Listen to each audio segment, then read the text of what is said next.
혹시 주변 어르신들 내시경 검사 받고 나서 그냥 아이 그 검진인데 뭘 하고 넘기시는 거 본 적 있으시죠? 네, 많죠. 근데 있잖아요. 그 검사 때문에 혹시 받을 수 있었던 보험금 그걸 놓치고 계신 건 아닐까 하는 생각이 들더라고요. 특히 60대 이상이시면 오늘 저희 얘기 잘 들어보셔야 할 것 같아요. 그냥 단순 검진인 줄 알았는데 아니면 뭐 작은 용종 하나 떴을 뿐인데 와 생각지 못한 보험금이 있을 수 있다 뭐 이런 얘기가 있더라고요. 네, 맞아요. 실제로 많은 분들이 건강검진은 실손보험 원래 안 돼. 이렇게 생각하시거나 또 설령 청구를 해도 뭐랄까 이건 원래 안 나오는 건가 보다 하고 쉽게 그냥 포기하시는 경우가 정말 많아요. 아 그렇군요. 하지만 그 검사를 왜 받게 됐는지 또 검사 중에 무슨 일이 있었는지 특히 그 조직검사 결과지 거기에 적힌 특정 단어 하나가 이게 상황을 완전히 바꿀 수가 있습니다. 단어 하나요? 네, 오늘은 바로 그 숨겨진 보험금 찾는 열쇠 그거에 대해 좀 자세히 알아보려고 합니다. 이게 사실 여러분이 당연히 누려야 할 권리인데 몰라서 놓치고 있을지 모르는 부분이죠. 와, 그럼 가장 기본적인 것부터 좀 여쭤볼게요. 그냥 정기 건강 검진으로 내시경을 받았어요. 이것도 보험금 청구가 가능한 경우가 있다는 건가요? 예를 들어서 선생님 요즘 제가 속이 좀 불편해요 라고 말했다면요. 네네, 바로 그 지점입니다. 만약에 속쓰림이나 소화불량 같은 그런 자각 증상이 있어서 의사 선생님께 말씀해 드렸고 그 내용이 진료 기록에 딱 남아있다면요.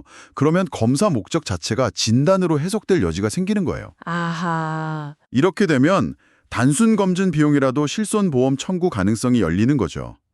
중요한 건 왜 검사를 받았는지 그 이유가 기록으로 남았느냐 이겁니다. 그렇군요. 그냥 때 돼서 받았어요? 이거랑은 확실히 다르네요. 그렇죠. 그럼 만약에 검사 중에 용종을 제거했다거나 아니면 조직 검사를 했다면요. 이건 뭐 훨씬 더 명확하게 청구할 수 있겠네요. 맞습니다. 용종 제거 아니면 생검이라고 하는 조직검사 이런 것들은 명백한 의료행위 그러니까 시술에 해당하거든요.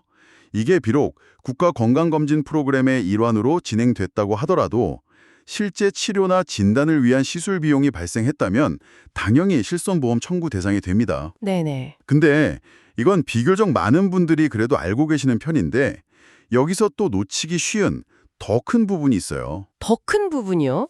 아까 말씀하신 그 단어 하나 때문에 막 몇백만 원이 왔다 갔다 할 수 있다는 게 혹시 이건가요? 그게 정말 궁금해요. 네, 맞아요. 이게 오늘 이야기의 어떻게 보면 핵심입니다.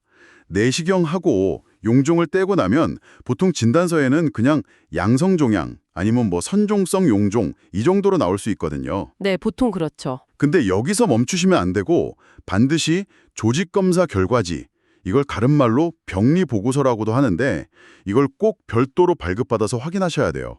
진단서 말고 따로요? 네, 완전 다른 서류예요. 만약 그 결과지에 고등급 이형성 혹은 고도 이형성이라는 문구가 딱 적혀 있다. 그러면 이야기가 확 달라집니다. 고등급 이형성. 그게 뭐죠? 의학적으로 어떤 의미인데요? 그냥 용종이 좀 안 좋다 그런 뜻 아닌가요? 의학적으로 볼 때요. 이 고등급 이형성이라는 건 암의 바로 전 단계 혹은 아주 초기 단계의 암, 그러니까 제자리암, 상피내암으로 분류될 수 있는 상태를 의미해요. 어머, 제자리암요?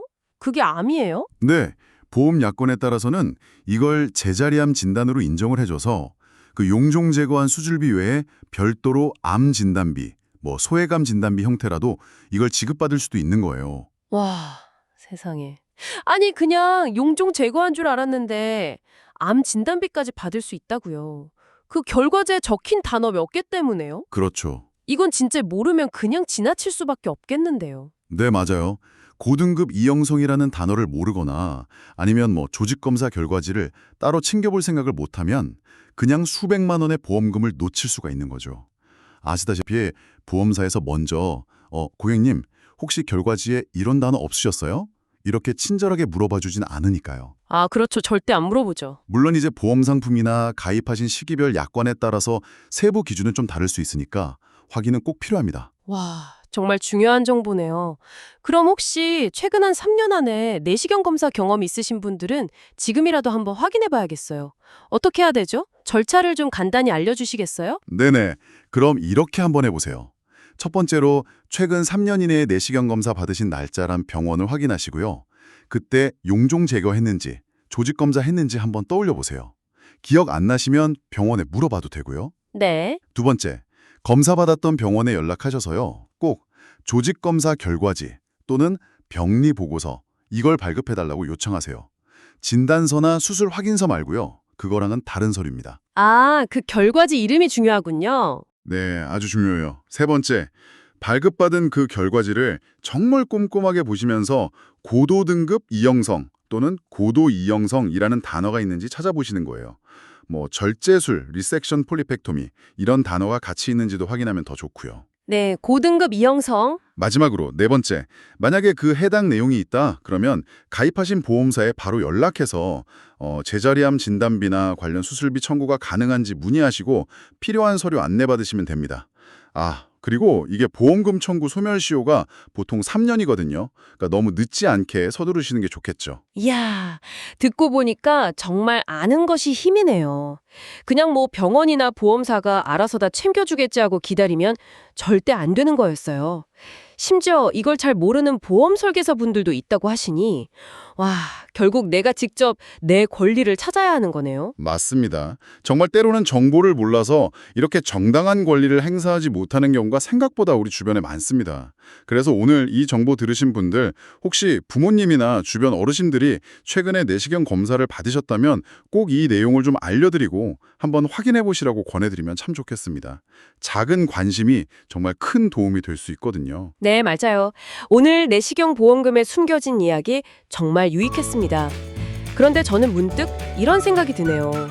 이렇게 보험사가 먼저 알려주지 않으면 모르는 그런 정보나 권리가 과연 이것뿐일까요? 어쩌면 우리가 그냥 매일매일 무심코 지나치는 수많은 정보나 제도 속에도 조금만 더 관심을 가지면 찾을 수 있는, 하지만 놓치고 있는 것들이 더 많지 않을까요? 한 번쯤 그냥 당연하게 여겼던 것들에 왜? 아니면 혹시? 이런 질문을 던져보는 것도 의미 있을 것 같습니다.